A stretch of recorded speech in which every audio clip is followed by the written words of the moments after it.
A mensagem chegou por texto. Não uma ligação, não uma visita. Uma mensagem fria e formal. Mãe, precisamos conversar. Restaurante Terraço Jardins, sexta às 20 horas. É importante. Luciana. Luciana, minha filha de 42 anos. Uma mulher que costumava me ligar todo domingo, que costumava me visitar com meus netos todo mês, até que parou de fazer isso há aproximadamente 8 meses. As ligações foram ficando mais raras, as visitas desapareceram completamente, e agora isso, uma convocação formal para um restaurante caro. Eu sabia que não ia ser bom. Li a mensagem 3 vezes naquela manhã de segunda-feira. Mas antes de eu continuar, verifique se você já se inscreveu no canal, deixe seu like. E me conte nos comentários de onde você está ouvindo minha história. Quero muito saber até onde ela já chegou. Estava tomando café na varanda do meu apartamento em Moema, olhando a cidade acordar, como faço todos os dias desde que Antônio morreu. Quase 5 anos de café sozinha. Quase 5 anos de silêncio, onde antes havia conversa. Sem bom dia, mãe. Sem como você está. Sem beijo no final. Só aquelas palavras secas, como se Luciana estivesse marcando reunião com uma fornecedora. Deixei o café esfriar entre as mãos. Terraço Jardins. Eu conhecia o lugar de nome, um daqueles restaurantes da Oscar Freire, onde um prato de massa custa o que eu gasto de mercado em uma semana. Não era o tipo de lugar que Luciana costumava sugerir para encontros comigo. Aliás, Luciana não costumava mais sugerir encontros comigo. Tentei lembrar a última vez que minha filha tinha ligado de verdade.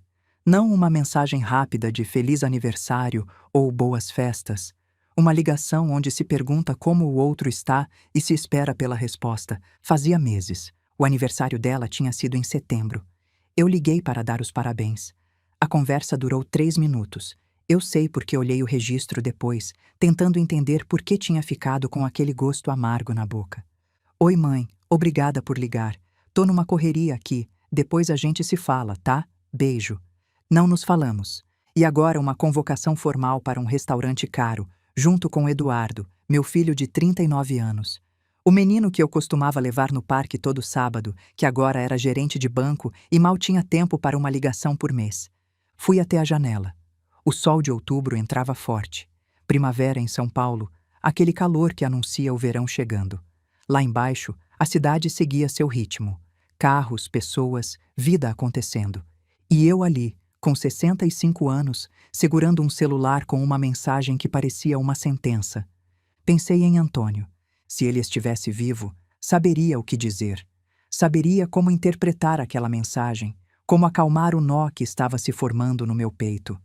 Antônio sempre soube lidar com os filhos de um jeito que eu nunca consegui. Ele era o coração da família. Eu era a cabeça. Juntos, funcionávamos. Dá tempo, Carmen. Ele costumava dizer quando eu reclamava do distanciamento dos filhos. Eles vão amadurecer. Mas Antônio não estava mais aqui.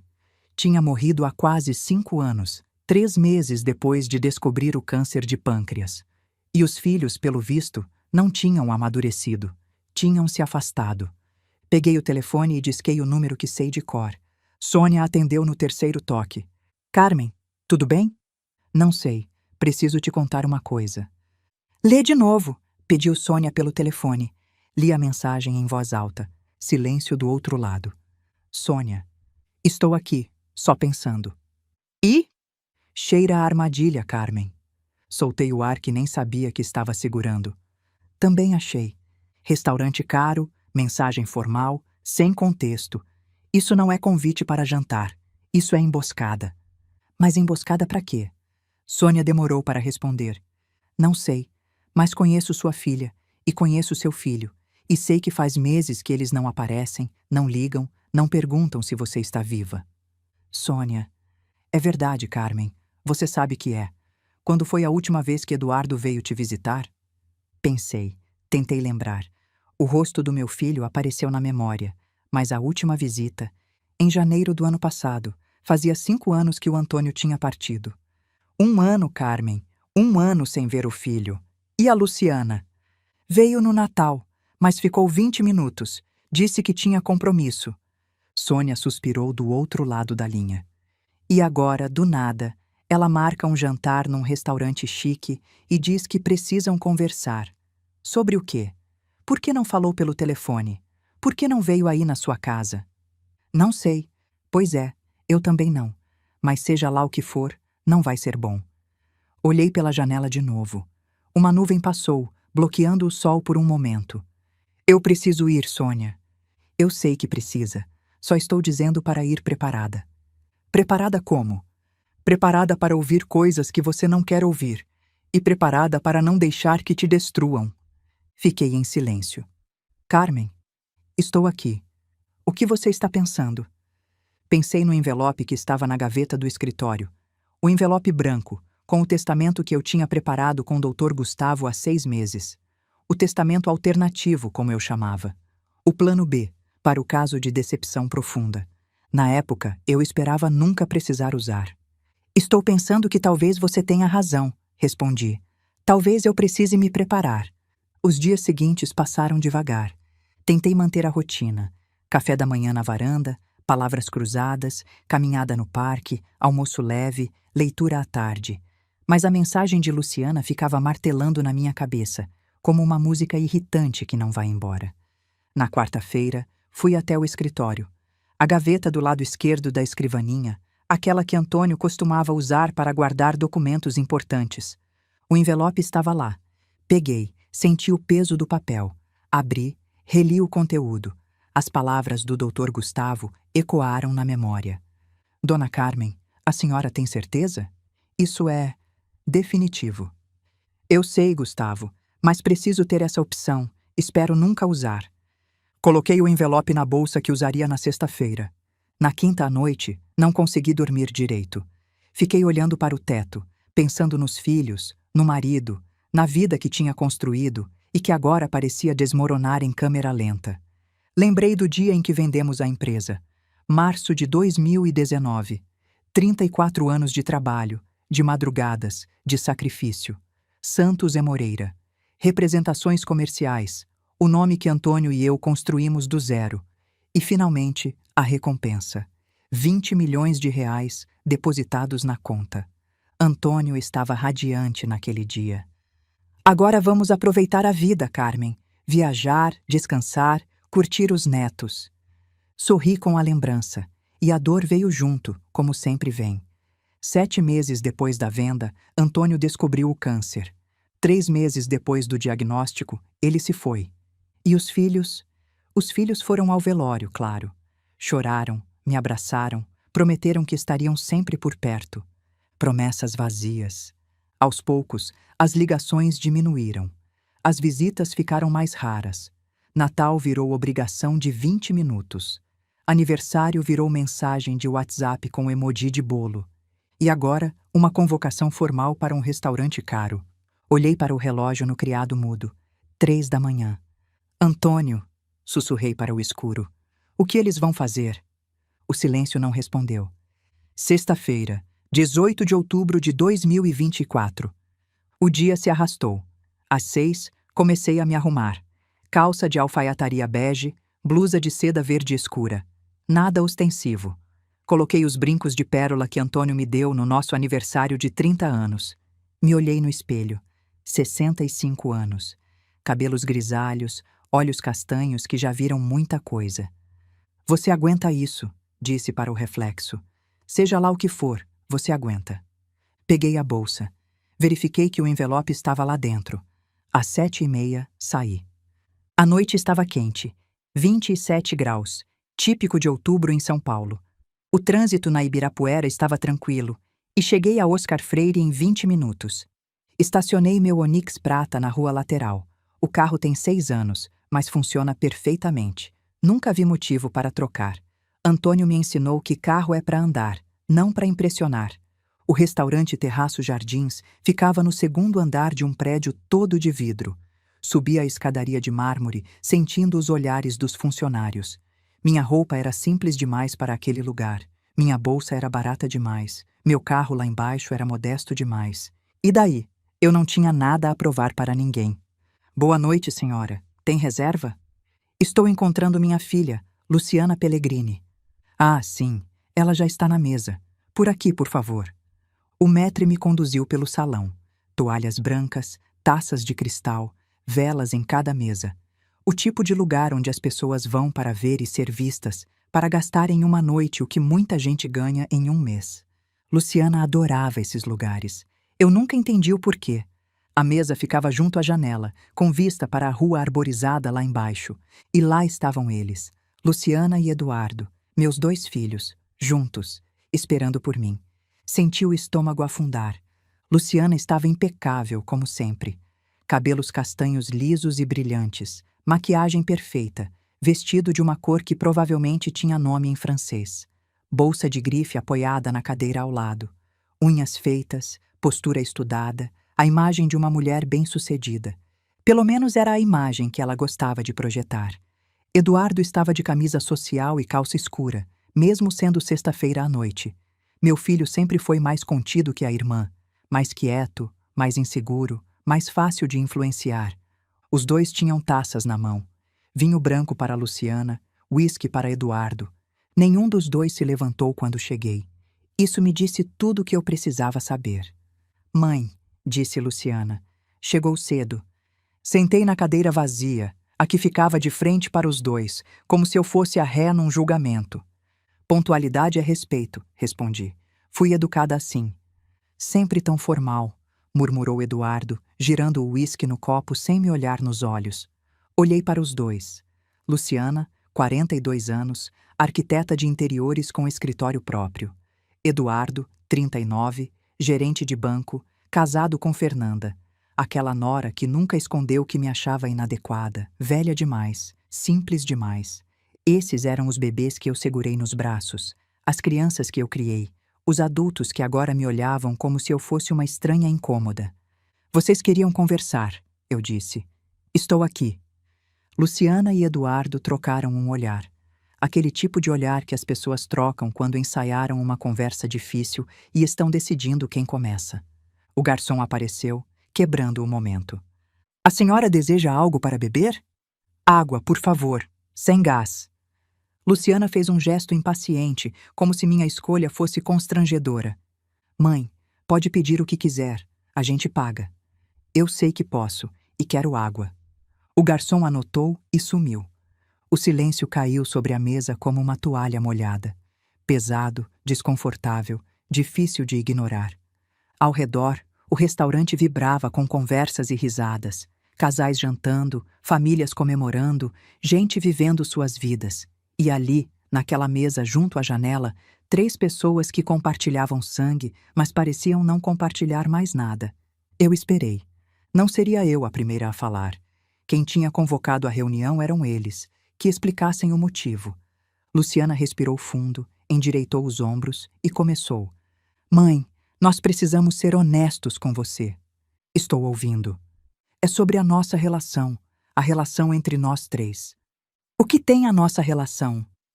Luciana me olhou nos olhos e o que eu vi ali me gelou por dentro. Não era raiva, não era tristeza, era algo pior, era indiferença ensaiada. Ela não funciona mais, disse minha filha, e nós precisamos falar sobre isso. Luciana parecia ter esperado a vida inteira para dizer o que veio a seguir.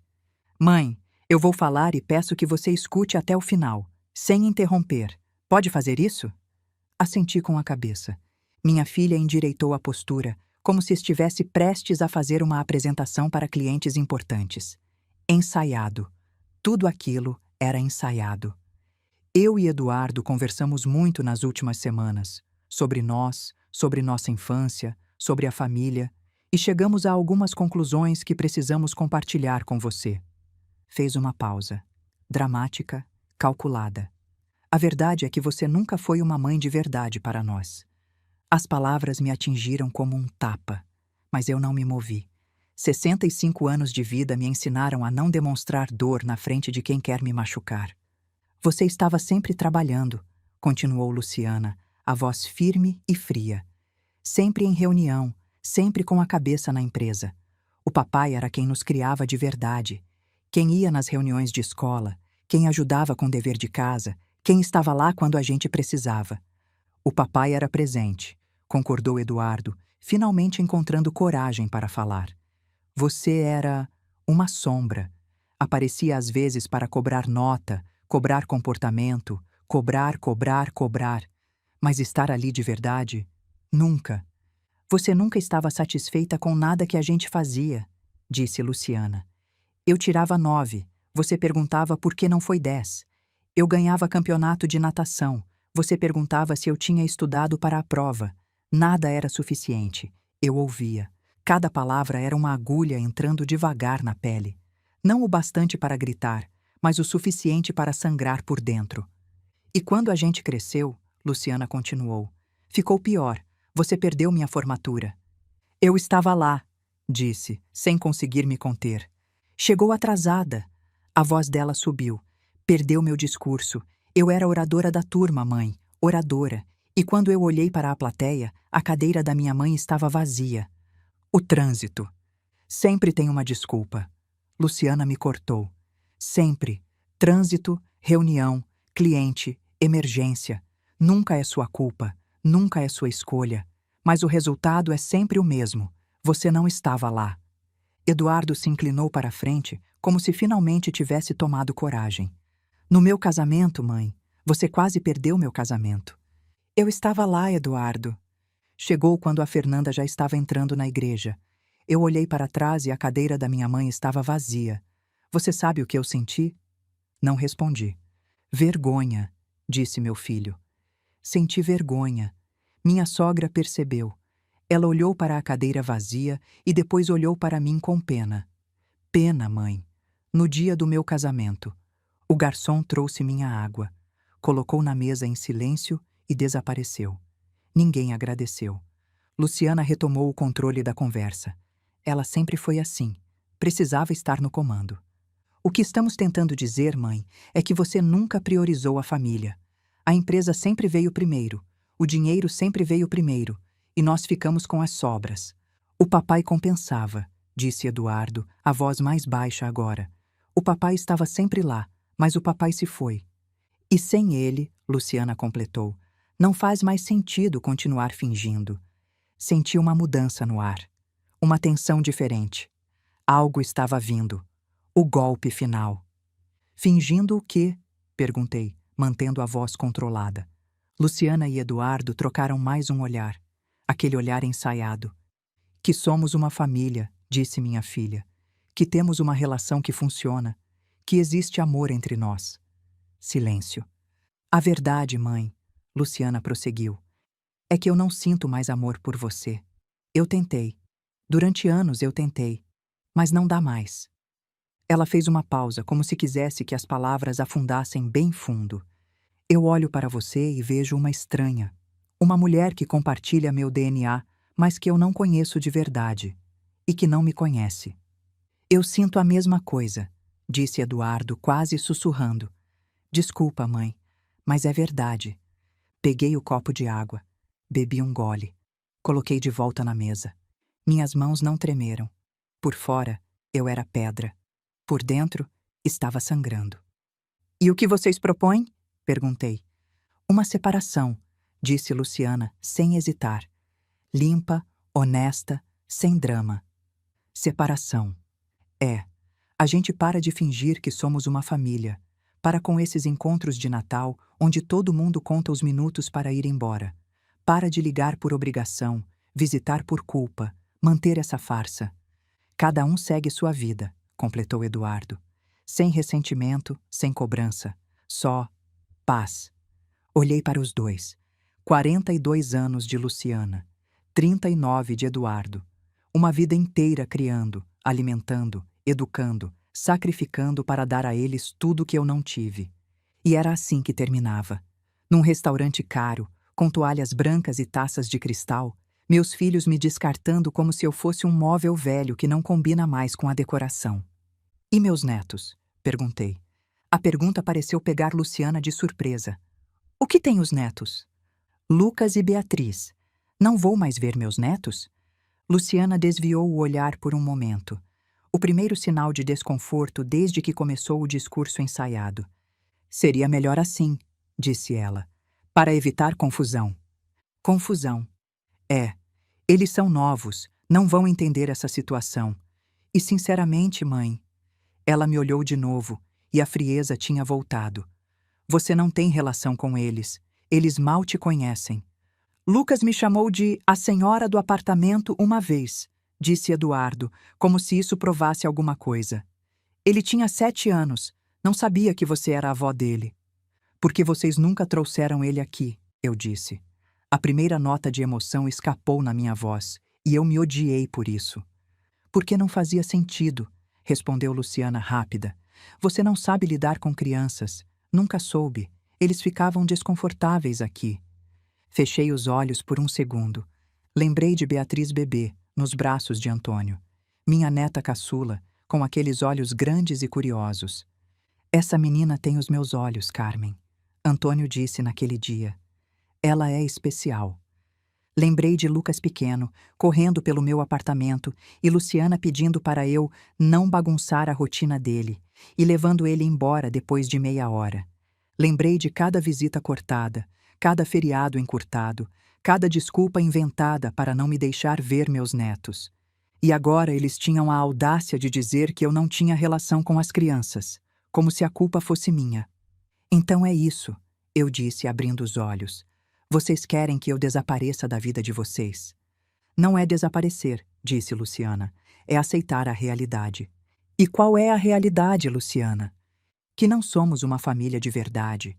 Somos pessoas que compartilham sangue e história, mas não amor. E tudo bem. Não precisa ser um drama.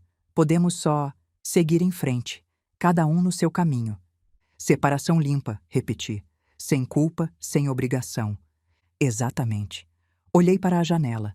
A noite de São Paulo brilhava lá fora, indiferente ao que acontecia aqui dentro. Carros passando, pessoas andando, a cidade vivendo sua vida enquanto a minha desmoronava. Pensei em Antônio. O que você faria, meu amor? O que você diria para eles? Mas Antônio não estava mais aqui. E se estivesse, talvez as coisas fossem diferentes. Talvez os filhos não tivessem chegado a esse ponto. Ou talvez tivessem.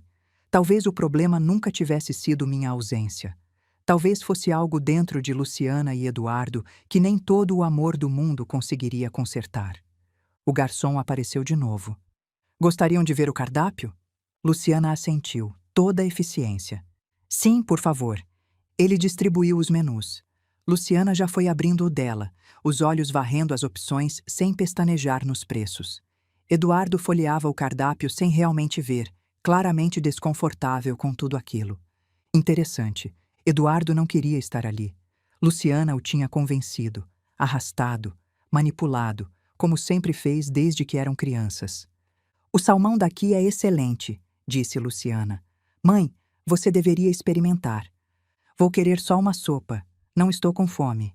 Ela deu de ombros, como se minha escolha fosse mais uma prova de inadequação. Fizemos os pedidos. Salmão grelhado para Luciana. Filé mignon ao ponto para Eduardo. Sopa de legumes para mim. Quando o garçom se afastou, eu falei: Posso dizer uma coisa agora? Luciana pareceu surpresa. Claro. Vocês têm razão. Os dois me olharam confusos. Sobre o quê? Sobre algumas coisas. Não sobre tudo, mas sobre algumas. Tomei mais um gole de água. Organizei os pensamentos. Eu trabalhei demais. Isso é verdade. Perdi momentos importantes. Cheguei atrasada quando deveria ter chegado cedo. Priorizei a empresa em dias que deveria ter priorizado vocês. Luciana abriu a boca para falar, mas eu levantei a mão. Deixa eu terminar. Ela se calou. Eu fiz isso porque vim da pobreza, Luciana. Você sabe disso, mas não sabe o que significa de verdade. Meu pai era operário, ganhava salário mínimo. Minha mãe lavava roupa para fora para complementar. Eu dormi a infância inteira num quarto do tamanho do seu closet, dividindo cama com 2 irmãs. Fiz uma pausa. Eu passei fome. Fome de verdade, não fome de pulei o almoço. Fome de não ter o que comer. E quando eu e seu pai começamos a empresa, eu prometi para mim mesma que meus filhos nunca iam passar pelo que eu passei. Mãe, a gente não está falando de dinheiro. Deixa eu terminar. Luciana fechou a boca de novo. Eu trabalhei para dar a vocês a vida que eu não tive. Escola particular desde o maternal. Faculdade paga. As 2. Apartamento de presente quando casaram. Ajuda sempre que precisaram, sem pedir nada em troca. Menos presença, disse Eduardo, quase sussurrando. Menos presença, concordei. É verdade, e por isso eu sinto muito. Silêncio. Luciana e Eduardo me olhavam, esperando o mas. Eles sabiam que tinha um mas. Mas vocês também estão errados sobre muita coisa. Luciana enrijeceu. Errados como? Eu estava na sua formatura, Luciana. Eu estava lá. Vi você subir no palco. Vi você fazer o discurso. Vi você receber o diploma. Eu chorei naquele dia de tanto orgulho. Mas você chegou atrasada. 15 minutos atrasada. Porque teve um acidente na 23 de maio que parou o trânsito. Eu saí de casa com 2 horas de antecedência. 2 horas, Luciana. Você acha que eu queria me atrasar? Você acha que não tentei? Você poderia ter saído mais cedo ainda. E você poderia ter me dado o benefício da dúvida. Uma vez. Uma única vez na vida. Mas não. Você guarda esse atraso há 20 anos como se fosse prova de que eu não te amava. Como se 15 minutos apagassem uma vida inteira.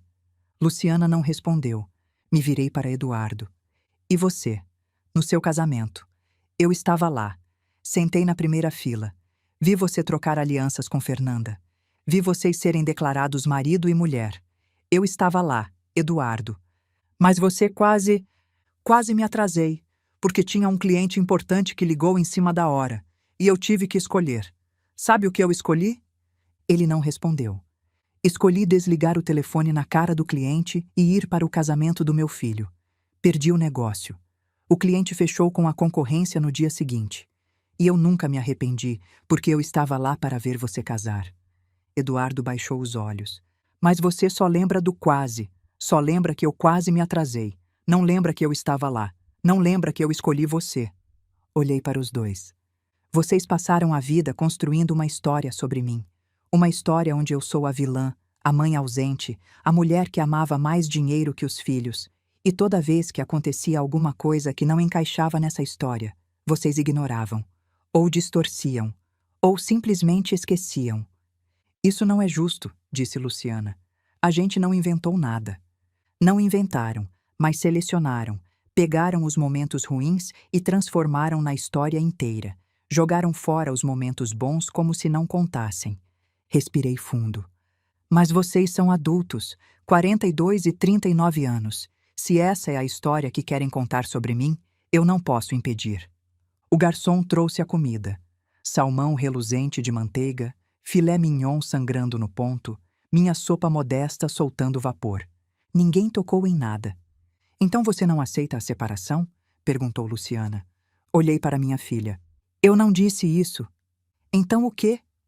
Estou processando, Luciana. Vocês acabaram de dizer que não me amam e querem me cortar da vida de vocês. Me deem 1 minuto. Ela teve a decência de parecer levemente envergonhada, mas só levemente. Eduardo continuava olhando para o prato intocado.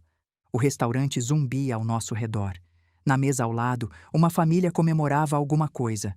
Bolo, velas, parabéns para você, cantado em coro desafinado. Olhei para aquela família. Pai, mãe, filhos adolescentes rindo. Será que eram felizes de verdade? Ou também tinham seus segredos, seus ressentimentos, suas facadas guardadas para o momento certo? Mãe, chamou Luciana. Voltei minha atenção para ela. Vocês querem a separação limpa, eu disse. Querem seguir em frente, cada um com sua vida, sem obrigação. É o que faz mais sentido. E os netos? Vocês querem que eu suma da vida deles também? Luciana hesitou pela primeira vez. Seria mais fácil. Para quem? Para todo mundo. Assenti devagar. Entendo. Peguei minha bolsa que estava pendurada na cadeira. Luciana e Eduardo se entreolharam, confusos. Você vai embora? Perguntou Eduardo. Ainda não. Abri a bolsa. Tirei o envelope branco. Antes de qualquer decisão, quero mostrar uma coisa para vocês. Coloquei o envelope na mesa, entre os pratos intocados. Luciana olhou para o papel como se fosse uma bomba. De certa forma, era. O que é isso? Perguntou ela. Abra e leia. Mãe, a gente não precisa de drama. Não é drama, é informação. Abre. Luciana pegou o envelope com cautela, como se pudesse morder. Abriu, tirou os documentos, começou a ler. Eu observei o rosto dela mudar. Primeiro, confusão. Depois, incredulidade. Depois, algo que parecia pânico. "O que é isso?" ela repetiu, mas agora a voz estava diferente. Lê em voz alta, para o Eduardo também ouvir. Luciana engoliu em seco. Olhou para o irmão, depois para mim, depois para o documento, e começou a ler. Última vontade e testamento de Carmen Lúcia Moreira Santos. Revisão de setembro de 2024. Eduardo se endireitou na cadeira. Luciana continuou, a voz cada vez mais fraca. Eu, Carmen Lúcia Moreira Santos, brasileira, viúva, residente em São Paulo, em pleno gozo de minhas faculdades mentais, declaro que este é meu testamento. Ela pulou alguns parágrafos legais, os olhos correndo pelo documento até encontrar o que importava. Patrimônio total estimado, 38 milhões de reais. Silêncio absoluto. Eduardo arrancou o documento das mãos da irmã. 38 milhões? Isso não pode estar certo. Eu não disse nada. Deixei que lessem. Luciana pegou o papel de volta, as mãos visivelmente tremendo agora. Composição do patrimônio. Aplicações financeiras e investimentos, 22 milhões de reais. Imóveis comerciais, 2 salas em Pinheiros, 4 milhões de reais. Imóvel residencial, apartamento em Moema, 2 milhões de reais. Outros ativos, 10 milhões de reais. Ela parou de ler. Me olhou. Mãe, você tem 38 milhões de reais? Continua lendo, eu disse. A parte que interessa vem agora. Luciana voltou os olhos para o papel. As mãos tremiam tanto que o documento chacoalhava. Distribuição do patrimônio após meu falecimento, ela leu. A meus filhos, Luciana Santos Pellegrini e Eduardo Santos Ribeiro, deixo a quantia de 5 mil reais para cada um, destinada exclusivamente ao custeio de meu funeral, caso optem por providenciá-lo. Ela parou. 5 mil reais?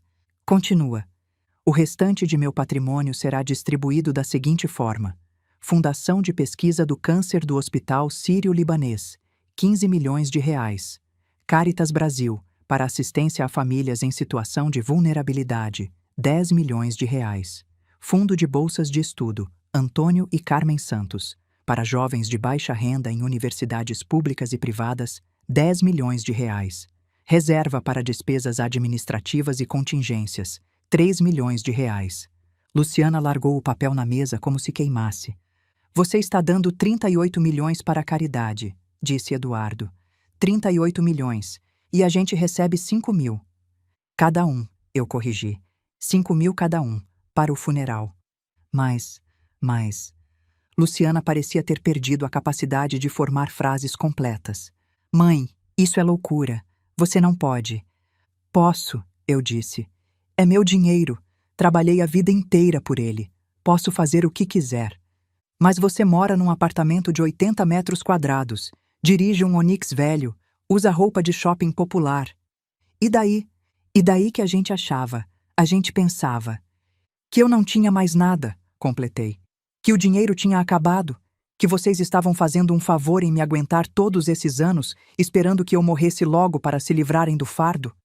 Luciana ficou branca. Não foi isso que... Foi exatamente isso, eu disse. Eu deixei vocês acreditarem que eu tinha pouco. Queria ver quem vocês eram de verdade quando não tinha herança em jogo. Agora eu sei. Eduardo parecia em choque. Mas mãe, 38 milhões. Vendemos a empresa por 20 milhões em 2019, expliquei. Seu pai e eu investimos bem. Imóveis, fundos, decisões certas na hora certa.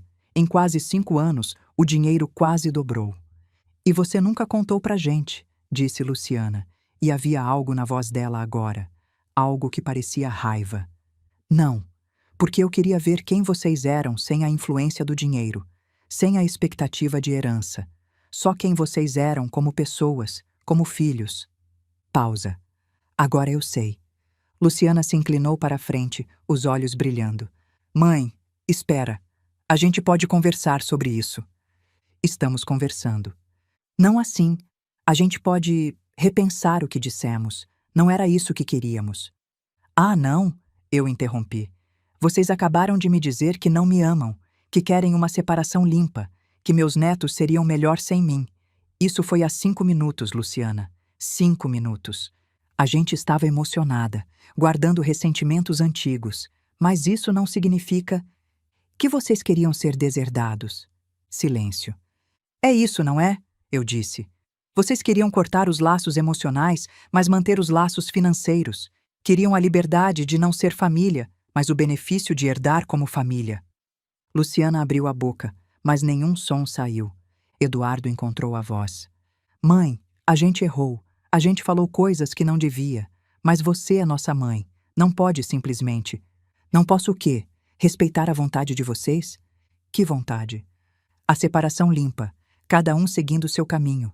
Foi isso que vocês pediram. Mas não assim. Não com tudo isso em jogo. Eu olhei para meu filho, meu menino, o bebê que eu embalei tantas noites, que eu ensinei a andar de bicicleta, que eu vi se formar, casar, ter filho. E agora ele estava ali, suando frio, porque tinha descoberto que desprezar a mãe tinha um preço. Eduardo, eu disse com uma calma que me surpreendeu. Há 30 segundos, você concordava que seria melhor não termos mais contato. O que mudou? Ele não respondeu. O que mudou foi o número na conta bancária. Enquanto vocês achavam que eu era uma velha pobre morando de aluguel... Seu apartamento não é alugado? Interrompeu Luciana. Não, é meu, quitado há 15 anos, assim como as 2 salas comerciais em Pinheiros que rendem aluguel todo mês. Luciana parecia prestes a desmaiar. Enquanto vocês achavam que não tinha nada para herdar, continuei. Era fácil me descartar. Fácil dizer que não me amam, que sou uma estranha, que os netos seriam melhor sem mim. Mas agora que descobriram que tem 38 milhões... Não é sobre o dinheiro, disse Luciana, mas a voz dela não convencia nem ela mesma. É só sobre o dinheiro, eu disse. E vocês acabaram de provar isso. O garçom apareceu, olhou para os pratos intocados, percebeu a tensão e desapareceu sem dizer nada. Pelo menos alguém ali tinha sensibilidade. Luciana tentou uma nova abordagem. Mãe, esse testamento... Quando você fez isso? A primeira versão foi em abril. Revisei em setembro. Setembro? Isso foi há 1 mês. Foi quando eu percebi que vocês tinham parado completamente de me procurar. 8 meses sem uma visita. Ligações cada vez mais curtas e mais frias. Eu comecei a entender. Entender o quê? Que vocês estavam só esperando. Esperando eu morrer, esperando herdar, esperando se livrar do incômodo de ter uma mãe viva que precisava de atenção. Isso não é verdade. Então me diz, Luciana, por que você parou de me visitar? Silêncio. Por que você cortou minhas ligações para 2 minutos? Por que você inventava desculpas toda vez que eu sugeria um almoço de domingo? Por que você me mandou uma mensagem de texto para marcar esse jantar em vez de ligar? Luciana não respondeu. Porque era mais fácil, eu disse. Mais fácil ir me apagando aos poucos. Mais fácil me reduzir a uma obrigação, depois a um incômodo, depois a nada. Vocês achavam que eu não percebia, mas eu percebia tudo. Peguei minha bolsa, guardei o envelope de volta. E agora vocês têm exatamente o que pediram. Uma separação limpa. Mãe, não!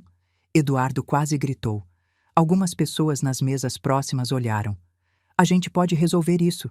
Pode voltar atrás. Voltar atrás no quê? Nas coisas que disseram? Não dá, Eduardo. Palavras não se desfalam. Mas a gente não quis dizer. Quiseram sim. Vocês ensaiaram isso, planejaram, escolheram um restaurante caro para eu não fazer escândalo. Pensaram em cada detalhe. Olhei de um para o outro. O único detalhe que vocês não pensaram foi que a mãe, ausente e fria, tinha passado os últimos 5 anos observando, esperando, querendo acreditar que vocês iam voltar a ser os filhos que eu criei. Mas vocês não voltaram. Vocês pioraram. Luciana tinha lágrimas nos olhos agora, mas eu conhecia minha filha. Conhecia aquelas lágrimas.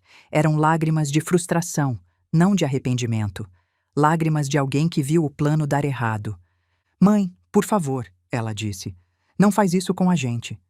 Eu não estou fazendo nada com vocês. Vocês fizeram isso sozinhos.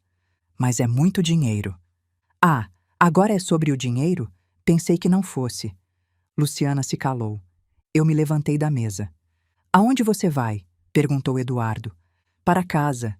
Estou cansada. Mas a gente precisa conversar. Já conversamos.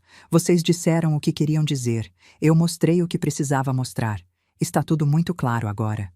Tirei algumas notas da bolsa. R$ 200. Coloquei na mesa. Isso cobre minha água e a sopa que eu não comi. Mãe, espera. Não. Minha voz saiu mais firme do que eu esperava. Vocês queriam paz? Vocês queriam cada um seguir seu caminho? Pois agora tem. Olhei para os dois pela última vez. Meus filhos, minha carne e meu sangue. As pessoas por quem eu tinha trabalhado, sacrificado, sonhado. E tudo que eu via agora eram dois estranhos calculando quanto tinham acabado de perder. Os 38 milhões vão para quem precisa de verdade, eu disse. Pesquisa de câncer, para que outras famílias não percam quem amam como eu perdi o Antônio.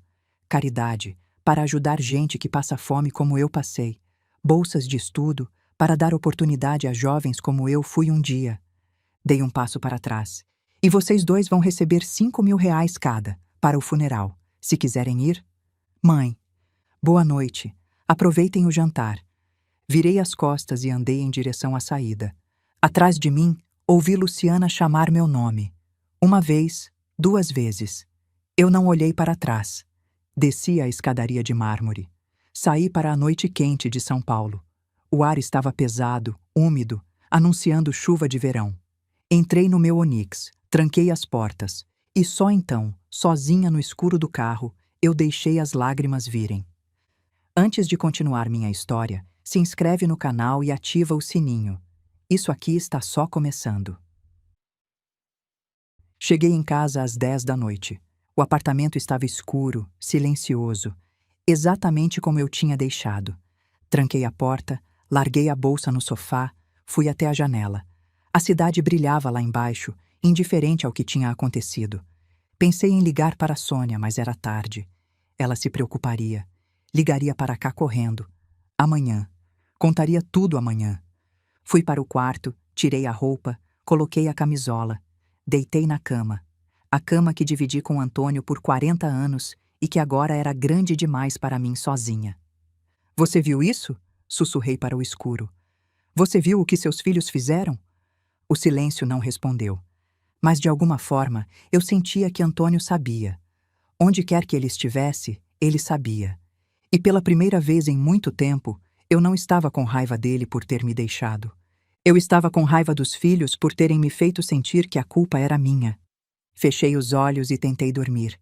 O sono custou a vir, cheio de imagens do jantar, das palavras de Luciana, do rosto de Eduardo. Mas em algum momento da madrugada, a exaustão venceu. O celular começou a tocar às 6 da manhã. Luciana. Ignorei. Tocou de novo às 6h15. Eduardo. Ignorei. Entre 6h30 e 8 da manhã, meu telefone registrou 23 ligações perdidas. Mensagens começaram a chegar. Mãe, por favor, atende. A gente precisa conversar. Não foi isso que a gente queria. Me liga quando puder, por favor. Li todas. Não respondi nenhuma. O sol de sábado entrava pela janela do quarto. Um dia bonito lá fora, primavera em São Paulo, céu azul e ar quente. Um dia que parecia zombar da tempestade dentro de mim. Levantei, fui até a cozinha, fiz café.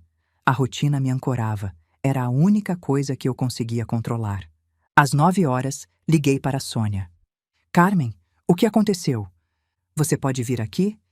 Estou saindo agora. Sônia chegou às 10, com pão de queijo e cara de preocupação. Você parece péssima, foi a primeira coisa que ela disse. Obrigada. Conta. Então eu contei. Tudo.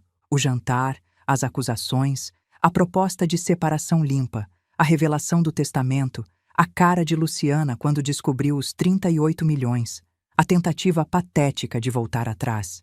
Sônia ouviu em silêncio, os olhos cada vez mais arregalados.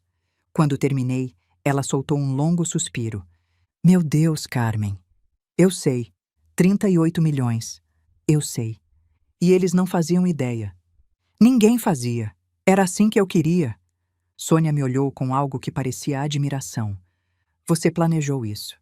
Não planejei o jantar, mas planejei estar preparada para quando eles mostrassem quem realmente eram. E eles mostraram. com todas as letras. Sônia se recostou no sofá, processando. E agora? O que você vai fazer? Olhei para o celular que não parava de vibrar com mensagens. Nada. Nada? Eles quiseram separação. Eles vão ter. Não vou atender ligação. Não vou responder mensagem. Não vou abrir a porta se aparecerem aqui. Você consegue fazer isso? Pensei na pergunta. Vou ter que conseguir. Sônia segurou minha mão. E como você está? De verdade? Olhei para minha amiga de 40 anos. A única pessoa no mundo que me conhecia de verdade. Que tinha me visto forte e fraca, feliz e devastada, no topo e no fundo. Doendo, admiti. Dói muito, mas não estou arrependida. Nem deveria estar. Será que eu fui tão mamãe assim, Sônia? Ela apertou minha mão com força. Você estava em cada formatura, pagou cada faculdade. Estava lá quando Luciana teve Lucas, quando Eduardo casou, quando Antônio morreu. Você foi a empresa inteira enquanto Antônio cuidava dos filhos, sim. Mas vocês eram um time. Você trazia o dinheiro, ele trazia a presença. Não é crime dividir funções. Mas eles disseram o que queriam acreditar. Porque é mais fácil culpar você do que admitir que eles é que são ingratos, mesquinhos e interesseiros. Senti os olhos marejarem. A Luciana estava chorando quando eu saí. Lágrimas de crocodilo. Você acha? Carmen, ela passou o jantar inteiro te atacando. Disse que não te ama, que você é uma estranha, que seus netos seriam melhor sem você. E de repente, quando descobre que tem dinheiro, começa a chorar. Por favor. Sônia tinha razão. Eu sabia que ela tinha razão, mas ainda doía. O que eu faço agora? Perguntei. Agora você vive. Você toma seu café toda manhã, faz suas caminhadas, lê seus livros e deixa eles se afogarem na própria ganância. E se eles vierem aqui? Você não abre a porta. E se insistirem? Você chama a polícia. Olhei para Sônia, surpresa. Polícia? Carmen, eles deixaram claro que não te veem como mãe. Quiseram se separar de você. Pois bem, agora são estranhos. E estranhos que invadem sua privacidade podem ser denunciados. Era um pensamento estranho. Meus próprios filhos como estranhos, como invasores. Mas era a realidade que eles tinham escolhido. Tá bem, eu disse. Não vou abrir a porta. Boa. E não vou responder mensagem. Melhor ainda. Olhei para o celular vibrando mais uma vez. Luciana de novo. Desliguei o aparelho. Pronto, disse. Silêncio. Sônia sorriu. Essa é a Carmen que eu conheço. A semana seguinte foi difícil. Todas as manhãs, eu acordava e ligava o celular só para ver a enxurrada de mensagens. Luciana, Eduardo, às vezes os dois no mesmo minuto. Vozes cada vez mais desesperadas. Mãe, a gente precisa conversar de verdade. Não foi nada do que você entendeu. Por favor, me deixa explicar. Eu te amo, mãe. Sempre amei. Essa última era de Eduardo. Eu li várias vezes. Eu te amo. 3 palavras que eu não ouvia dele há anos. E agora apareciam, mágicas, depois que ele descobriu que eu tinha 38 milhões. Não respondi. Na quarta-feira, fui ao escritório do Dr. Gustavo para confirmar que o testamento estava ativo e blindado. Dona Carmen, ele disse, ajeitando os óculos de armação escura. A senhora tem certeza de que quer manter isso? Se mudar de ideia depois... Não vou mudar de ideia, Gustavo. Eles podem tentar contestar, alegar influência indevida, capacidade mental diminuída. E vão conseguir?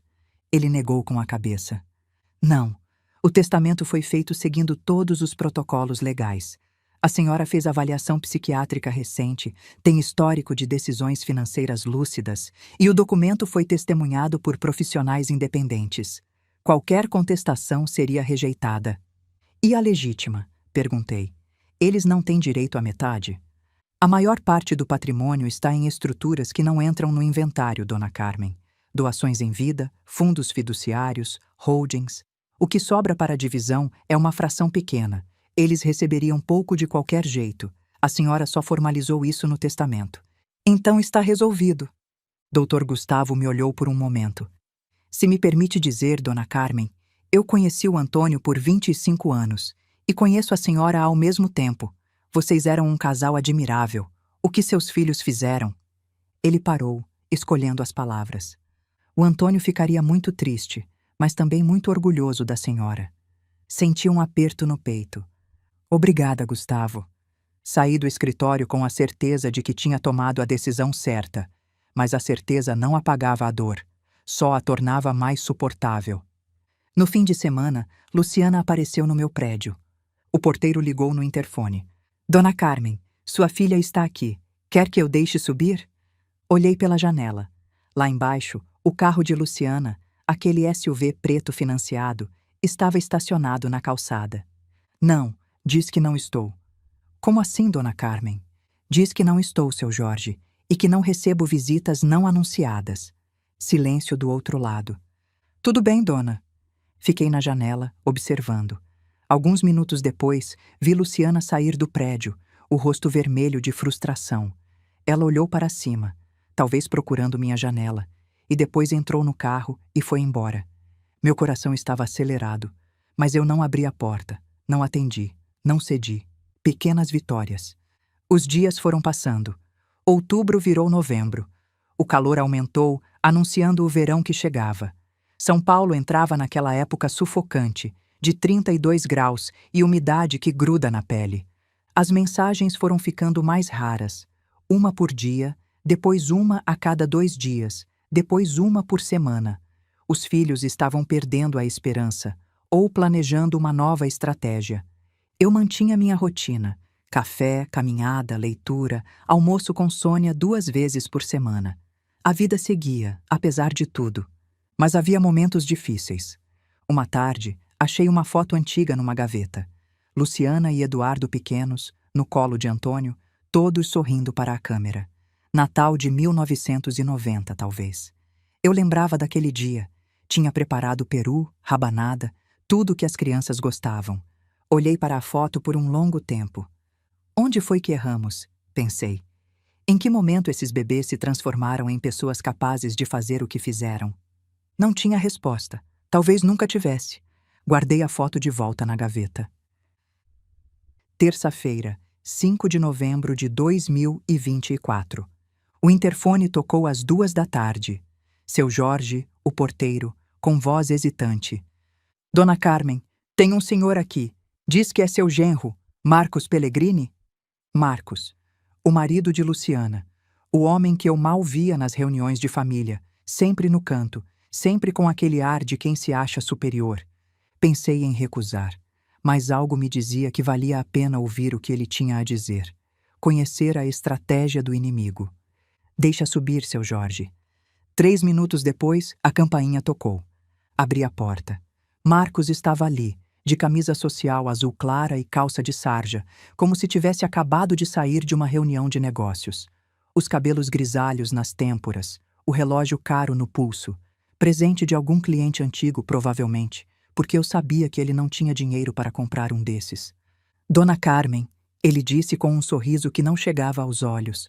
Obrigado por me receber. Entre, Marcos, mas seja breve, não tenho a tarde inteira. Ele entrou, olhando ao redor do apartamento como se estivesse avaliando o lugar. Pequeno, modesto, móveis de qualidade, mas sem ostentação.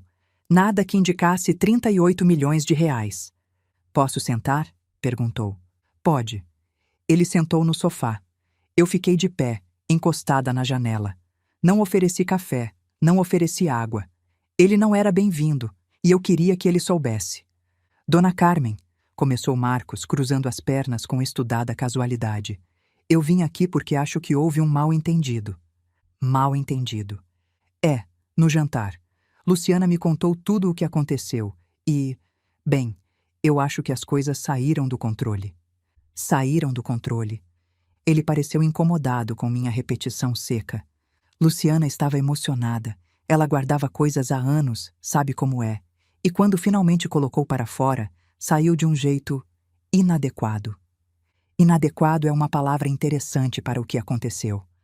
Marcos suspirou, como se eu fosse uma criança teimosa que não entende o óbvio. O que eu estou tentando dizer é que ninguém naquela mesa queria realmente uma separação. Luciana ama a senhora. Eduardo ama a senhora. Eles só Precisavam ser ouvidos. Eu olhei para meu genro, aquele homem que eu via uma vez por ano, se tanto, que nunca me perguntou como eu estava, nunca ofereceu ajuda depois que Antônio morreu, nunca tratou minha filha com o respeito que ela merecia. E agora estava ali, no meu sofá, tentando me convencer de que tudo tinha sido um mal-entendido. Marcos, eu disse, quanto você deve atualmente? O sorriso falso desapareceu do rosto dele. Como assim? Sua dívida. Quanto é? 200.000? 300? Silêncio. 280.000, eu disse. Aproximadamente. Entre cartões de crédito, empréstimos pessoais e o financiamento do carro que está 4 parcelas atrasado. Marcos tinha ficado branco. Como você sabe disso? Eu sei muita coisa, Marcos. Sei que seu escritório de consultoria perdeu 3 clientes grandes no último ano. Sei que a Casa de Perdizes está há 2 meses de ir a leilão se vocês não pagarem as parcelas atrasadas. Sei que a escola das crianças mandou carta cobrando mensalidades em atraso. Ele abriu a boca, mas nenhum som saiu. Você não veio aqui pela família, continuei. Veio pelo dinheiro. A herança seria a salvação de vocês, não seria? 38 milhões divididos por 2 filhos, 19 milhões cada. Dava para pagar todas as dívidas e ainda sobrava muito. Dona Carmen, eu... Só que não vai ter herança, Marcos. Não para vocês. E agora você vai voltar para casa e contar para a Luciana que a tática do mediador bondoso não funcionou. Marcos se levantou, o rosto vermelho. De vergonha ou de raiva, eu não sabia dizer. A senhora está cometendo um erro, disse ele, tentando parecer ameaçador. O único erro que eu cometi foi criar filhos que achavam que podiam me descartar e ainda herdar meu dinheiro. Mas esse erro eu já corrigi. Fui até a porta e abri. Vá embora, Marcos, e não volte. Se você ou qualquer membro da sua família aparecer aqui de novo sem convite, eu chamo a polícia. Ele me olhou por um longo momento. Depois, sem dizer mais nada, passou por mim e saiu. Fechei a porta. Minhas mãos tremiam, mas não de medo, de adrenalina, de satisfação. Pequena vitória número 2. Liguei para Sônia assim que Marcos foi embora.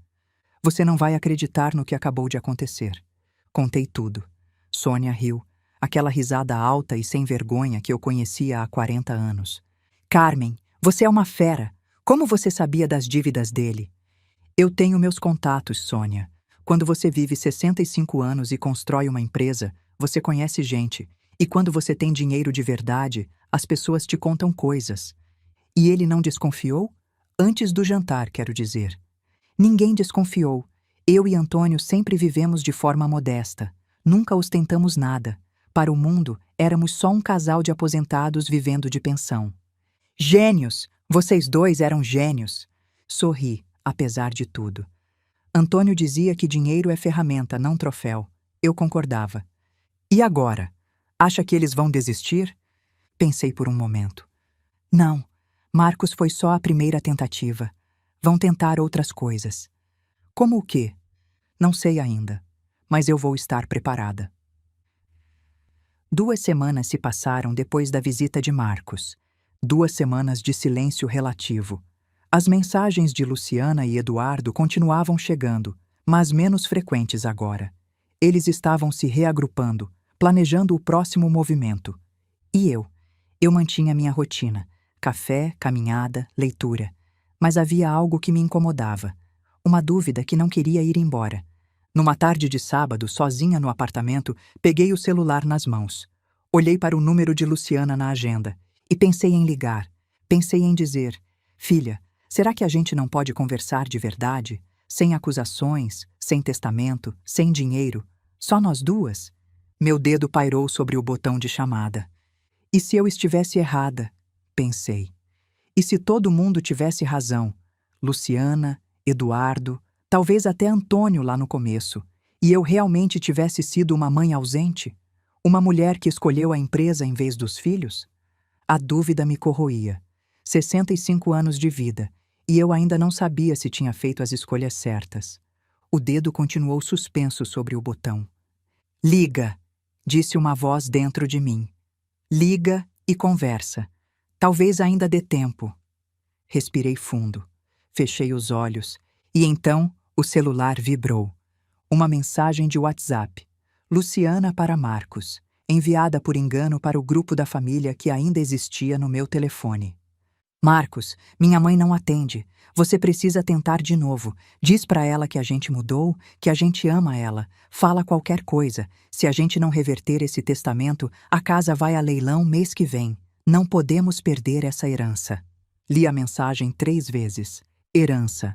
Não mãe. Não família. Não amor de verdade. Herança. O dedo se afastou do botão de chamada. A dúvida evaporou como névoa ao sol da manhã. Não era eu quem estava errada. Nunca tinha sido. Eram eles. Sempre foram eles. Deletei o grupo da família. Na véspera do dia 23 de novembro, a campainha tocou. Abri a porta sem verificar pelo olho mágico. Erro meu. Era Lucas, meu neto de 17 anos. Ele estava ali, desconfortável, com fone de ouvido no pescoço e celular na mão. Alto, magro, cabelos modernos, tênis de marca. A imagem de um adolescente típico de família classe média alta. "Oi, vó", disse ele, sem me olhar nos olhos. Meu coração se apertou. Fazia quanto tempo que eu não via esse menino? 1 ano? Mais? "Lucas, que surpresa! Entre!" Ele entrou, olhando ao redor com o mesmo ar avaliador que Marcos tinha tido. Só que no caso de Lucas, era desinteresse, não cálculo. "Quer água? Suco?" "Não, obrigado. Eu só...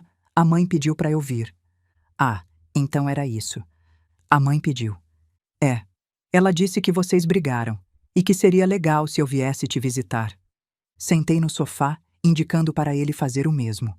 Lucas sentou na beirada da poltrona, como se quisesse poder levantar e fugir a qualquer momento. "Lucas", eu disse, "você sabe por que sua mãe e eu estamos brigadas?" Ele deu de ombros. "Mais ou menos. Ela disse que foi um mal-entendido."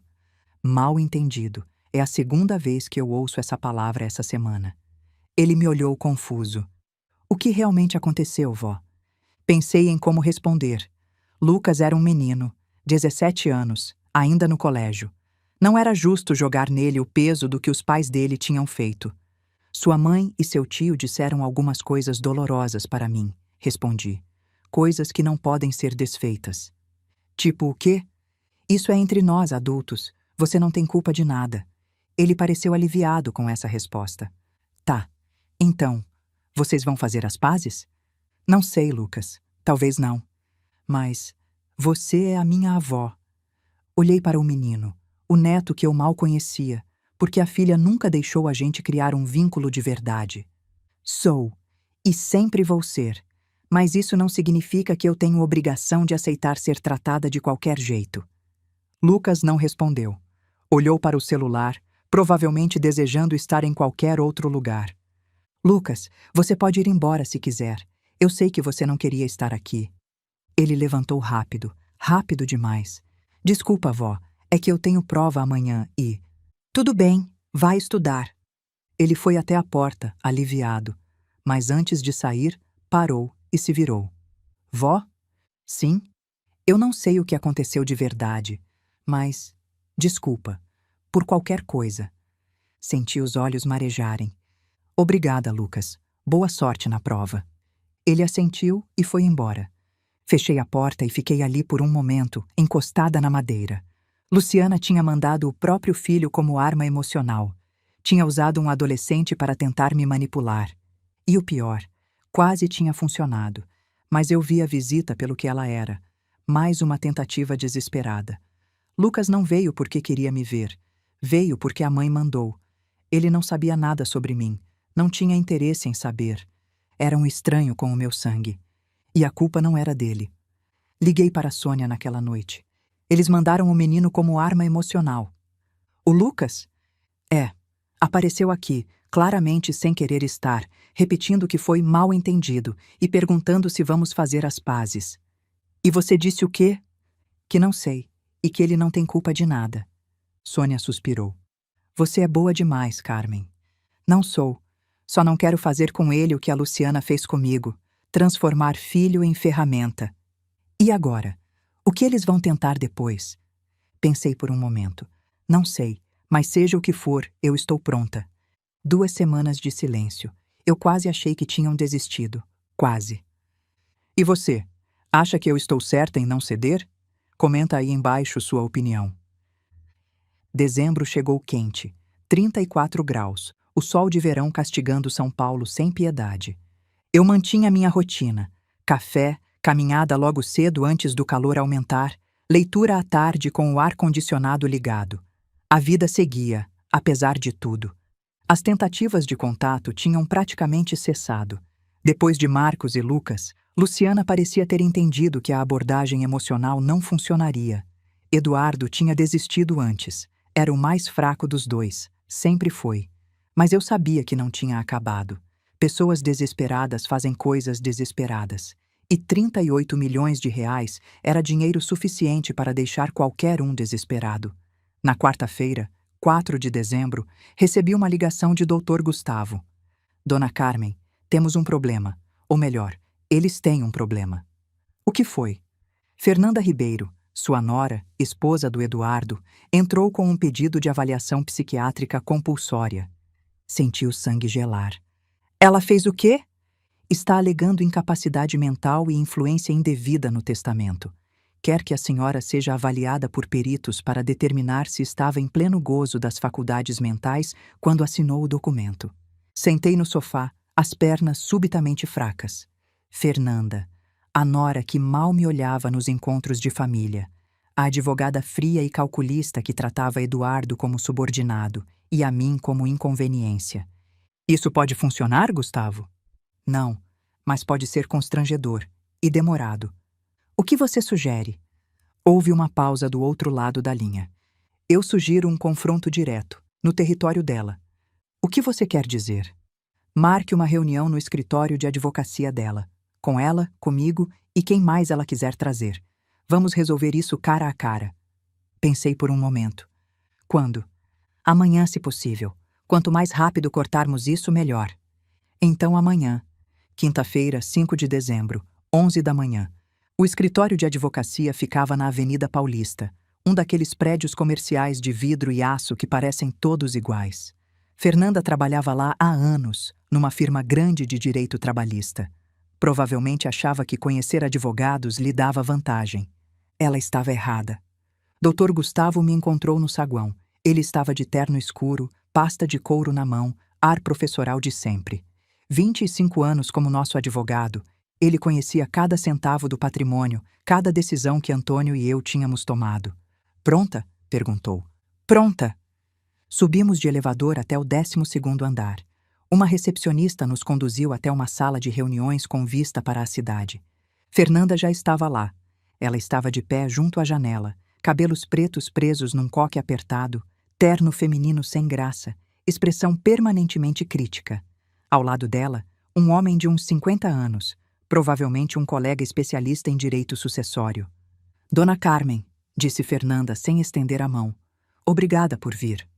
Eu não vim por você, respondi. Vim para encerrar essa palhaçada. O homem ao lado dela pareceu surpreso com minha franqueza. Fernanda não demonstrou nada. Aquela mulher tinha gelo nas veias. Sentamos em lados opostos da mesa, eu e Dr. Gustavo de um lado, Fernanda e seu colega do outro. Vamos aos fatos, disse Fernanda, abrindo uma pasta. Minha cliente, neste caso, a família Santos Ribeiro, questiona a validade do testamento assinado pela senhora em abril e revisado em setembro deste ano. Sua cliente? Eu interrompi. Você quer dizer seu marido, meu filho Eduardo. Fernanda nem piscou.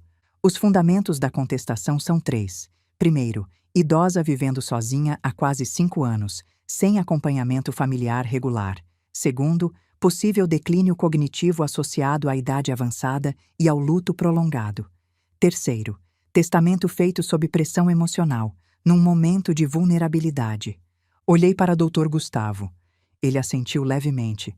Era a deixa dele. Posso responder? Disse ele, abrindo sua própria pasta. Por favor, disse Fernanda, com um sorriso que não tinha nada de amigável. Dr. Gustavo tirou os documentos e foi jogando na mesa, um por um.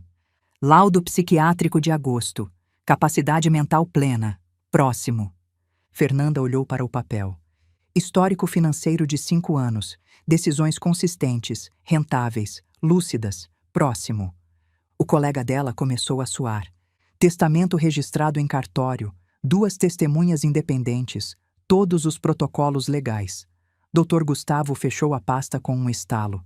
Resumindo, a senhora vai perder, vai pagar caro e ainda pode responder por litigância de má-fé. Silêncio na sala. Fernanda olhou para o colega. O colega olhou para ela com uma expressão que dizia claramente: "Você me meteu numa furada." Além disso, continuou o Dr. Gustavo, qualquer contestação judicial exigirá que a situação financeira dos demandantes seja exposta em juízo, incluindo dívidas, financiamentos atrasados e eventuais problemas fiscais. Fernanda ficou branca. Era a minha vez. "Fernanda", eu disse, inclinando-me para a frente, "eu vou ser bem direta com você. Eu sei que você nunca gostou de mim. Eu sei que você vê essa herança como salvação para as dívidas que você e Eduardo escondem de todo mundo. Dona Carmen, deixa eu terminar. Você pode processar. Você tem esse direito, mas vai perder. Vai pagar muito dinheiro. E todo o seu mundo vai virar de cabeça para baixo quando suas finanças se tornarem públicas." Olhei nos olhos dela, incluindo o que você esconde do Eduardo. Fernanda arregalou os olhos por uma fração de segundo. Recuperou a compostura rápido, mas eu vi. Dr. Gustavo viu. O colega dela viu. "Eu não sei do que a senhora está falando", disse ela. "Sabe sim, e eu também sei. A diferença é que eu não preciso usar essa informação, a menos que você me obrigue." Silêncio absoluto. O colega de Fernanda se levantou. "Com licença", disse ele. "Preciso fazer uma ligação." Saiu da sala quase correndo. Fernanda ficou sozinha. A armadura fria tinha rachaduras agora. "Dona Carmen", ela começou, mas a voz não estava mais tão firme. "Talvez a gente possa reconsiderar nossa abordagem." "Talvez você possa. Eu já tomei minha decisão e ela não vai mudar." Me levantei. Dr. Gustavo fez o mesmo. "Fernanda, vou ser clara pela última vez. Não me procure novamente. Não mande Eduardo me procurar. Não envie advogados, mediadores, netos ou qualquer outra pessoa. Acabou." Fui até a porta. "E uma última coisa", disse virando para trás. "O Eduardo merecia coisa melhor do que você, mas isso é problema dele, não meu." Saí da sala sem olhar para trás. No elevador, Dr. Gustavo sorriu. "Dona Carmen, em 25 anos de profissão, nunca vi nada igual." "Obrigada, Gustavo. Posso perguntar uma coisa?" "Pode." "O que você sabe sobre a Fernanda? O que ela esconde do Eduardo?" Olhei para ele. "Isso fica entre nós." "Sempre." Respirei fundo. "Ela tem uma conta bancária separada. Dinheiro que desvia há anos sem Eduardo saber. Provavelmente planejando um divórcio eventual ou simplesmente não confiando no marido." "E como você descobriu isso?" "Contatos. Quando você tem dinheiro de verdade, as pessoas contam coisas." O elevador chegou ao térreo. "O Eduardo sabe?" perguntou Gustavo. "Não, e eu não vou contar. Não é da minha conta. Mas poderia usar contra ela." "Poderia. Mas não preciso. Ela já sabe que eu sei. Isso é suficiente." Saímos do prédio para o sol escaldante de dezembro. A Paulista fervilhava de gente, carros, vida. "E agora?" perguntou Gustavo. "Agora eu vou para casa, tomar um café gelado e esperar o Natal." O Natal de 2024 foi diferente de todos os outros. Pela primeira vez em 65 anos, eu não passei o dia 25 de dezembro com a família. Pelo menos, não com a família de sangue. Passei com Sônia. E com os amigos de Sônia. Uma mesa de 8 pessoas, todas acima dos 60 anos, todas com histórias de família complicadas, todas decididas a não deixar que isso estragasse o feriado. Foi bom. Risadas, vinho, peru, rabanada, música antiga tocando no rádio, conversa sobre nada e sobre tudo. Às 9 da noite, quando a festa estava acabando, Sônia me puxou para um canto. "Como você está? De verdade?" Pensei por um momento. Estranhamente bem. É estranho dizer isso, mas estou em paz. Mesmo sem os filhos? Justamente por estar sem os filhos, sem a obrigação de fingir, sem as perguntas falsas sobre como estou, sem contar os minutos para ir embora. Sônia sorriu. "Você encontrou sua família?" "Encontrei, Demorou 65 anos, mas encontrei. 3 dias depois, no sábado 28 de dezembro, a campainha tocou. Eram 2 da tarde. Calor intenso, 33 graus. O sol de verão castigando a cidade. Fui até a porta, olhei pelo olho mágico. Tinha aprendido a lição desde Lucas. E quase não acreditei no que vi. Beatriz, minha neta de 13 anos. Sozinha. Ela estava suada, os cabelos castanhos cacheados grudando no rosto, óculos escorregando no nariz. Usava uma camiseta simples e shorts jeans. Parecia ter andado muito. Abri a porta. Beatriz, o que você está fazendo aqui? Ela me olhou com aqueles olhos grandes, os olhos de Antônio, ele sempre dizia. Oi, vó. Sua mãe sabe que você está aqui? Ela negou com a cabeça. Não, eu fugi. Vim de metrô. Meu coração se apertou. 13 anos, sozinha no metrô de São Paulo, atravessando a cidade para me ver. Entra, disse. Entra agora. Ela entrou. Fechei a porta. Quer água? Você está vermelha. Quero, por favor. Fui até a cozinha. Peguei uma garrafa de água gelada. Voltei para a sala. Beatriz tinha sentado no sofá, as pernas balançando sem tocar o chão. Bebe, disse, entregando a garrafa. Ela bebeu metade de uma vez. Depois suspirou, como se estivesse aliviada por finalmente estar ali. Vó, eu não sei o que está acontecendo. O que você quer dizer? Na minha casa, com a minha mãe, com todo mundo. Ninguém me conta nada, mas eu sei que tem alguma coisa errada, e sei que tem a ver com você. Sentei ao lado dela no sofá. O que você ouviu? Conversas. Minha mãe e meu pai discutindo à noite. Minha mãe chorando no telefone. Tio Eduardo e tia Fernanda vindo aqui toda hora, falando baixo. E toda vez que eu entro na sala, eles param de falar. Ela me olhou. A mãe diz que você não quer mais ver a gente, que você ficou brava e não quer mais ser nossa avó. Senti os olhos marejarem. Beatriz, isso não é verdade. Eu sabia, por isso vim aqui, porque eu não acreditei nela. Segurei a mão da minha neta, pequena, quente, viva. O que realmente aconteceu, vó? Pensei em como responder. Beatriz tinha 13 anos. Era nova, mas não era boba. E merecia saber pelo menos parte da verdade. Sua mãe e seu tio disseram coisas muito dolorosas para mim, eu disse. Disseram que não me queriam mais na vida deles, que eu era uma estranha, que vocês, você e Lucas, seriam melhores sem mim. Beatriz arregalou os olhos. Eles disseram isso? Disseram, no dia 18 de outubro, num jantar. Mas por quê? Eu não sei, meu amor. Talvez eles acreditem nisso de verdade. Talvez estivessem com raiva por outros motivos. Eu só sei que as palavras foram ditas e não podem ser desfeitas. Beatriz ficou em silêncio por um momento. Depois, eu não concordo com eles. O quê? Eu não acho que a gente seria melhor sem você. Eu gosto de você, vó. Sempre gostei. Senti uma lágrima escorrer pelo meu rosto. Pela primeira vez em meses, era uma lágrima de alegria. Eu também gosto de você, Beatriz. Muito. Eu lembro do vovô, ela disse. Eu sei que era pequena quando ele morreu, mas eu lembro dele, do cheiro dele. Era de terra molhada e café, e de como ele ria, e de como ele me chamava de especialzinha. A dor e a alegria se misturaram no meu peito. Ele adorava você, eu disse. Dizia que você tinha os olhos dele. Eu sei. Ele me disse isso uma vez, quando eu tinha 7 anos. Ficamos em silêncio por um momento.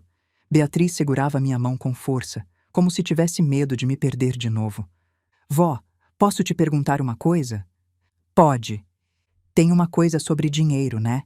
Eu ouvi eles falando, sobre herança, sobre testamento. É por causa disso que eles estão bravos? Olhei para minha neta. 13 anos, mas tão perspicaz, tão atenta. Sim, admiti. Tem a ver com dinheiro também. Mas eu não ligo para dinheiro, disse Beatriz. Eu só queria te ver, só isso. E aí eu não consegui mais segurar. As lágrimas vieram, muitas, quentes, libertadoras. Beatriz se aproximou e me abraçou. Um abraço pequeno, mas cheio de amor verdadeiro. Não chora, vó. Tá tudo bem. São lágrimas boas, meu amor. São lágrimas boas. Ficamos assim por um tempo, abraçadas no sofá, sem dizer nada, sem precisar dizer nada. Passamos a tarde juntas. Peguei o álbum de fotos, aquele que eu guardava na estante do quarto, cheio de memórias. Mostrei para Beatriz, Antônio jovem, nosso casamento, os filhos pequenos, a empresa crescendo, os netos nascendo. Esse é o vovô na praia, disse ela, apontando para uma foto. Em Ubatuba. Você lembra disso? Lembro. Eu tinha 5 anos. Ele me ensinou a fazer castelo de areia. Ele era bom nisso. Fazia castelos enormes, com torres e fossos. Beatriz riu. Uma risada genuína, alegre. Vó, por que a mãe é tão diferente de você? A pergunta me pegou de surpresa. O que você quer dizer? Você é calma, gentil. A mãe é sempre nervosa, sempre preocupada com o que os outros pensam. Por quê? Pensei por um momento. Eu não sei, Beatriz. Às vezes as pessoas se tornam diferentes do que esperamos. Às vezes a vida muda as pessoas de jeitos que não entendemos. Mas você é a mãe dela, você criou ela. Criei. Mas criar alguém não significa controlar quem essa pessoa vai se tornar. Cada um faz suas escolhas, e às vezes as escolhas são decepcionantes. Beatriz assentiu, pensativa. Eu não quero ser como ela, disse baixinho. Quando eu crescer, eu quero ser como você. Segurei o rosto dela entre as mãos. Você vai ser você mesma, meu amor. Só isso, e vai ser maravilhosa. Às 5 da tarde, percebi que precisava mandar ela de volta. Beatriz, você precisa voltar para casa. Sua mãe vai ficar preocupada. Ela nem percebeu que saí. Estava no telefone brigando com alguém. Mesmo assim, você não pode sumir assim. Beatriz fez uma expressão triste. Posso voltar? Outro dia? Sem eles saberem? Pensei por um momento. Era arriscado. Se Luciana descobrisse, ia fazer um escândalo. Ia usar isso contra mim. Mas olhando para aqueles olhos, os olhos de Antônio, eu não consegui dizer não. Pode, sempre que quiser. Me manda mensagem antes para eu ter certeza de que estou em casa. Beatriz sorriu, o sorriso mais lindo que eu tinha visto em meses. Obrigada, vó. Agora vem, vou chamar um táxi para te levar até perto de casa. Não táxi. Antes de ela descer, dei um abraço apertado. Te amo, vó, ela disse. Eu também te amo, meu amor. Mais do que você imagina. Ela acenou pela janela enquanto o carro se afastava. Voltei para o apartamento. O silêncio era o mesmo de sempre, mas agora parecia diferente. Menos pesado. Mais cheio de possibilidade. Sentei no sofá onde tínhamos passado a tarde. O álbum de fotos ainda estava aberto na mesa de centro, mostrando uma foto de Antônio com Beatriz bebê nos braços. Você viu isso, meu amor? Sussurrei. Ela veio, por conta própria, porque me ama de verdade. O silêncio não respondeu, mas eu senti, de alguma forma, que Antônio estava sorrindo. Se você também chorou com a minha Beatriz, deixa o like. Essa menina merece tudo. Segunda-feira, 6 de janeiro de 2025. O ano novo tinha chegado sem fanfarra. Passei a virada com Sônia, numa festa pequena no apartamento dela, brindando à meia-noite com champanhe barato e promessas de um ano melhor. Agora, primeira segunda-feira do ano, eu estava no escritório do Dr. Gustavo. Dona Carmen, a que devo a honra? Quero fazer uma alteração no testamento. Ele ergueu as sobrancelhas. Mudou de ideia sobre os filhos? Não, quero adicionar uma cláusula, para a Beatriz. Dr. Gustavo recostou na cadeira, interessado. Me conta. Expliquei sobre a visita surpresa, sobre a tarde que passamos juntas, sobre os olhos de Antônio, sobre as lágrimas, sobre o amor verdadeiro de uma menina de 13 anos que atravessou a cidade de metrô só para ver a avó. Quando terminei, Dr. Gustavo estava sorrindo. O que você tem em mente? Um fundo educacional, 2 milhões de reais, exclusivo para Beatriz, acessível quando ela fizer 18 anos. Os pais terão acesso? Nenhum, zero. O dinheiro vai direto para ela, sem passar por Luciana ou Marcos. Se tentarem acessar antes, perdem o direito. Dr. Gustavo assentiu, anotando. Podemos fazer isso. Vou precisar de algumas semanas para redigir e registrar. Sem pressa. Só quero ter certeza de que está feito. E a Beatriz sabe? Não. E não vai saber até eu morrer. Ou até fazer 18 anos, o que vier primeiro. Por que não contar para ela? Pensei por um momento. Porque eu quero que ela continue me visitando por amor, não por interesse. Se ela souber do dinheiro, vai sempre ter essa dúvida na cabeça. Será que a avó está fazendo isso por mim ou pelo dinheiro? Eu não quero isso para ela. Dr. Gustavo me olhou com respeito. Dona Carmen, o Antônio tinha razão sobre a senhora. Razão sobre o quê? Ele me disse uma vez há muitos anos: Gustavo, minha mulher parece dura por fora, mas por dentro é puro coração. Eu nunca esqueci. Senti os olhos marejarem. De novo. Estava chorando demais ultimamente. Obrigada, Gustavo. Vou redigir a cláusula essa semana. Passo aqui para a senhora assinar. Perfeito. Quinta-feira, 9 de janeiro. Almocei com Beatriz pela primeira vez desde o Natal. Ela tinha mandado mensagem no dia anterior. Vó, posso ir aí amanhã? A mãe vai estar fora o dia todo. Respondi. Pode sim, vem às 11 horas. Vou fazer macarrão. Ela chegou pontualmente, sorridente, com os cabelos cacheados soltos e uma mochila nas costas. Trouxe meu caderno de desenho, disse. Quero te mostrar umas coisas. Passamos a tarde assim, macarrão alho e óleo, suco de laranja, e horas olhando os desenhos de Beatriz.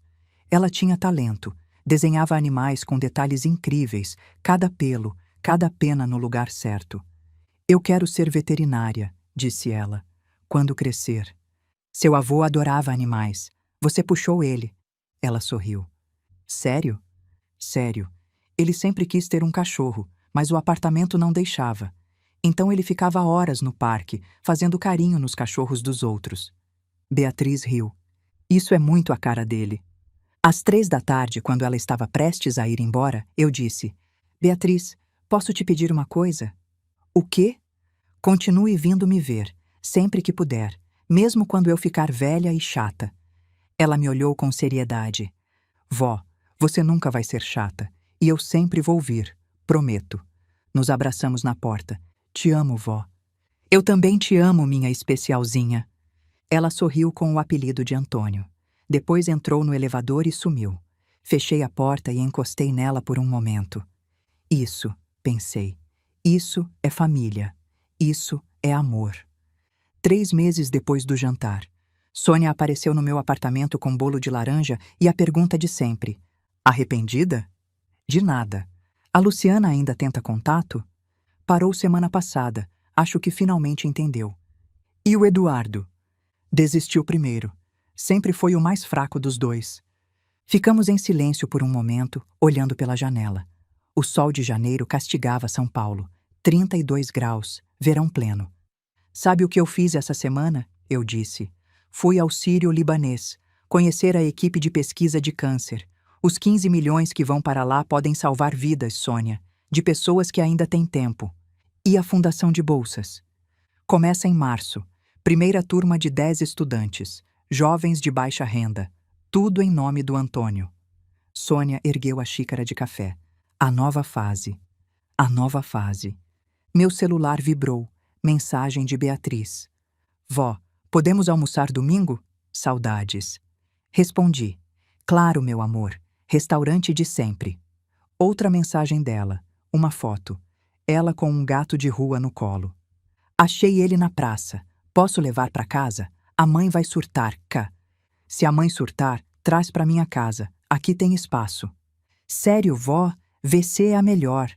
O celular vibrou mais uma vez. Não era Beatriz, era Luciana.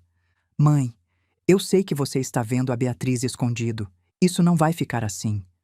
Li a mensagem, respirei fundo e deletei. Algumas batalhas não valem a energia. E Luciana já tinha perdido a guerra. Sorri. Um sorriso pequeno, mas genuíno. Isso era família. Isso era amor. E isso era suficiente. Se a minha história tocou você, compartilha com alguém que precisa ouvir isso e conta nos comentários. Você conhece alguém como eu? Uma mulher que teve que se proteger da própria família?